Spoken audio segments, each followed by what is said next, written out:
Hi everyone, welcome to the Netra Manu vlog.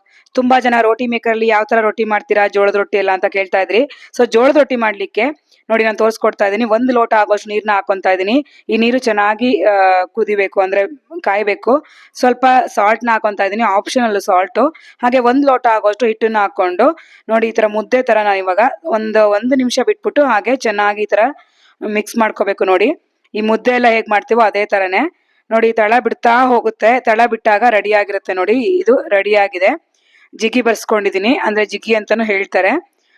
ಇದನ್ನ ಇವಾಗ ಸ್ವಲ್ಪ ತಣ್ಣಗೆ ಹಾಕ್ಬಿಟ್ಕೊಂಡು ನೋಡಿ ಇದು ಒಂದು ತಟ್ಟೆಗೆ ಹಾಕೋತಾ ಇದೀನಿ. ಸ್ವಲ್ಪ ಸ್ವಲ್ಪನೇ ನೀರ್ ಹಾಕೋತಾ ನಾದ್ಕೋಬೇಕು, ಯಾಕಂದ್ರೆ ಇದು ತಣ್ಣಗಾದ ನಂತರ ರಬ್ಬರ್ ತರ ಆಗೋಗುತ್ತೆ. ಕೆಲವರು ಡ್ರೈ ಹಿಟ್ಟನ್ನ ಕೂಡ ಹಾಕೊಂಡು ನಾದ್ಕೋತಾರೆ, ಆ ತರನು ಕೂಡ ಮಾಡ್ಕೋಬಹುದು. ಅದು ಕೂಡ ತುಂಬಾನೇ ಚೆನ್ನಾಗಿ ಬರುತ್ತೆ. ನೋಡಿ ನಾನು ಸ್ವಲ್ಪ ಸ್ವಲ್ಪ ಈ ತರ ನೀರ್ ಚಿಮ್ಸ್ಕೊಂತ ನಾದ್ಕೊಂತ ಇದೀನಿ. ನೋಡಿ ಚೆನ್ನಾಗಿ ಈ ತರ ನಾದ್ಕೋಬೇಕು.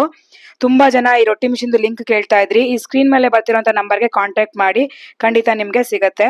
ನೋಡಿ ಈ ತರ ಇಷ್ಟು ಸಾಫ್ಟ್ ಆಗಿ ಮಾಡ್ಬೇಕು. ನೋಡಿ ಇಷ್ಟು ಸಾಫ್ಟ್ ಆಗಿರ್ಬೇಕು ಹಿಟ್ಟು. ಈ ಬೆಟ್ಟ ಹಾಕಿದ್ರೆ ಒಳಗೋಗೋ ತರ ಇರ್ಬೇಕು.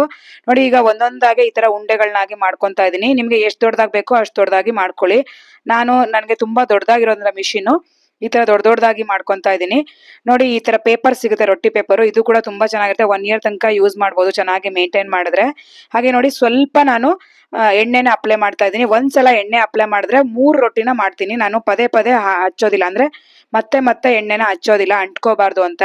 ನೀವು ಚೆನ್ನಾಗಿ ನಾದ್ಕೊಂಡ್ರೆ ಸ್ವಲ್ಪನೂ ಅಂಟ್ಕೊಳ್ಳೋದಿಲ್ಲ ರೊಟ್ಟಿನ. ನೋಡಿ ಈ ತರ ರೊಟ್ಟಿ ಉಂಡೆನ ಇಟ್ಕೊಂಡು ಮೇಲೆ ಈ ತರ ಪೇಪರ್ನ ಕ್ಲೋಸ್ ಮಾಡಿ ಇವಾಗ ನಾನು ಈ ತರ ತಿರ್ಸ್ಕೊಂತಿದ್ದೀನಿ ಮಿಷಿನ್ ನ. ನೋಡಿ ಈ ತರ ಕೆಳಗಡೆ ಕೊಟ್ಬೇಕು, ಕರೆಕ್ಟ್ ಆಗಿ ಮಧ್ಯದಲ್ಲಿ ಬರ್ಬೇಕು ಆ ಉಂಡೆ. ನೋಡಿ ಈ ತರ ತಿರ್ಗ್ಸೋದ್ರಿಂದ, ನೋಡಿ ಈ ತರ ಪ್ರೆಸ್ ಮಾಡಿ ತಿರ್ಗ್ಸೋದ್ರಿಂದ ನೋಡಿ ಎಷ್ಟು ದೊಡ್ಡದಾಗಿ ಬರುತ್ತೆ ಅಂತ ರೊಟ್ಟಿ. ತುಂಬಾನೇ ಚೆನ್ನಾಗುತ್ತೆ. ಜೋಳದ ರೊಟ್ಟಿ, ರಾಗಿ ರೊಟ್ಟಿ, ಅಕ್ಕಿ ರೊಟ್ಟಿ, ಮಸಾಲಾ ರೊಟ್ಟಿ ಈ ರೋಟಿ ಮೇಕರ್ ಅಲ್ಲೇ ಮಾಡೋದು ನಾನು. ಬಟ್ ಚಪಾತಿ ಈ ರೋಟಿ ಮೇಕರ್ ಅಲ್ಲಿ ಬರಲ್ಲ. ನೋಡಿ ಎಷ್ಟು ದೊಡ್ಡದಾಗಿ ಬಂದಿದೆ, ಸ್ವಲ್ಪನೂ ಅಂಟ್ಕೊಳ್ಳಲ್ಲ. ನೋಡಿ ಜೋಳದ ರೊಟ್ಟಿ ಎಷ್ಟು ತೆಳುವಾಗಿ ಬಂದಿದೆ ಅಂತ, ಸ್ವಲ್ಪನೂ ಅಂಟ್ಕೊಂಡಿಲ್ಲ ಪೇಪರ್ಗೆ. ನೋಡಿ ಈ ತರ ತಿರ್ಸಿ ಹಾಕ್ದಾಗ ಪೂರಿ ತರ ಉಬ್ಬುತ್ತೆ. ನೋಡಿ ಎಷ್ಟು ಚೆನ್ನಾಗಿ ಬರುತ್ತೆ. ನನ್ನ ಕ್ಲೌಡ್ ಕಿಚನ್ ನಾನು ಇದೇ ಮಿಷಿನ್ ನ ಯೂಸ್ ಮಾಡಿ ಮಾಡುವಂಥದ್ದು ರೋಟಿ ಮೇಕರ್ ನ. ನೀವು ಕೂಡ ಬೈ ಮಾಡ್ಬೋದು. ನೋಡಿ ರೆಡಿ ಆಗಿದೆ ಜೋಳದ ರೊಟ್ಟಿ ಕೂಡ. Thank you.